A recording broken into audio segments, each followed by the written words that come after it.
అమరే ద్రోణరావు సత్యనారాయణ గారు, అమరే ద్రోణరావు సత్యనారాయణ గారు, అమరే ద్రోణరావు సత్యనారాయణ గారు,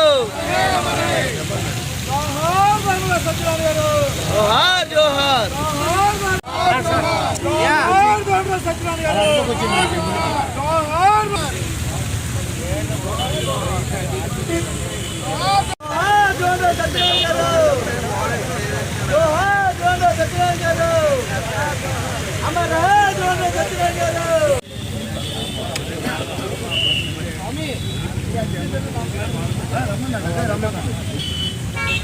మా తాతగారు స్వర్గీయ ద్రోణరావు సత్యనారాయణ గారి 18వ వర్ధంతి సందర్భంగా ఈరోజు ఇక్కడ సిరిపురం సర్కిల్లో మొత్తం ఆయన అభిమానులు, అలాగే పార్టీ సభ్యులు, అలాగే విశాఖపట్నం ప్రజలందరూ కూడా ఈరోజు ఆయన గుర్తు చేసుకునే విధంగా ఇక్కడికి వచ్చి ఆయన స్మరించుకునే అవకాశం ముందుగా అందరికీ ధన్యవాదాలు.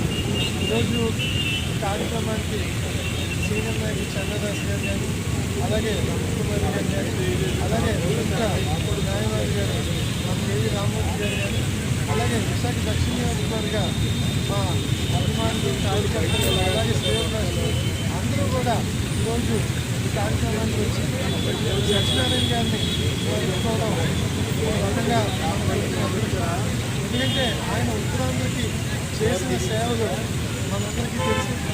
మేము చిన్న వయసులో ఉన్న ఈరోజు ఆయన చేసిన పనులన్నింటి గురించి కూడా పెద్దవాళ్ళందరూ మాకు చెప్పడం, రాజకీయాల్లోకి ఎవరు వచ్చినా ఆయన్ని స్ఫూర్తిగా తీసుకోవాలని చెప్తుంటారు. ఆయన ఏదైతే ఒక రాజకీయ విశ్వవిద్యాలయం అని చెప్పి అందరూ చెప్తారో అలాంటి కుటుంబంలో మేము పుట్టడం నిజంగా నా అదృష్టం. అందుకనే పేరుకి ఆయన మనవడినైనా ఎలాగైతే ఆయన ఒక కార్యకర్తలాగా కష్టపడి పనిచేశారో మీరు కూడా అదేవిధంగా పార్టీకి పనిచేసుకుంటూ, అలాగే విశాఖపట్నం ప్రజలకి ముఖ్యంగా ఇక్కడ సేవలు అందించాలని చెప్పి ఇక్కడ ఉండాలనుకుంటున్నాను.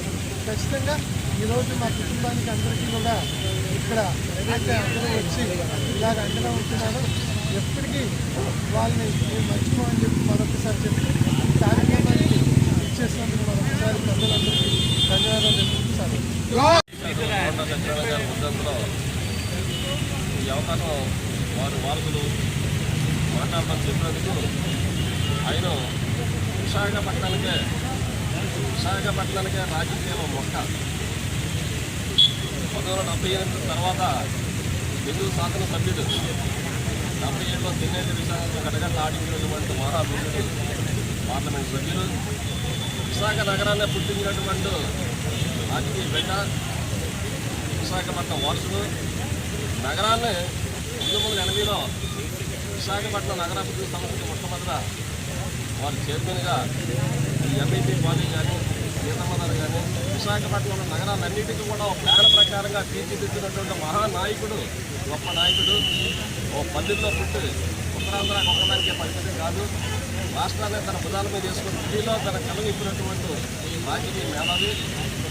అటువంటి మనుషులు ఈవేళ దూరంగా కనిపిస్తున్నారు.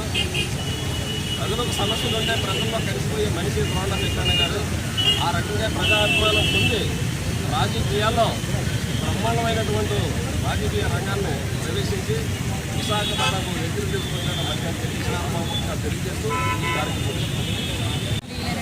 ద్రోణరాజు సత్యనారాయణ గారి 18వ వర్ధంతి కార్యక్రమాన్ని ఆయన వారసులైనటువంటి ద్రోణరాజు శ్రీవాస్తవ గారి ఆధ్వర్యంలో విశాఖపట్నం ఘనంగా నిర్వహించడం ఉంది.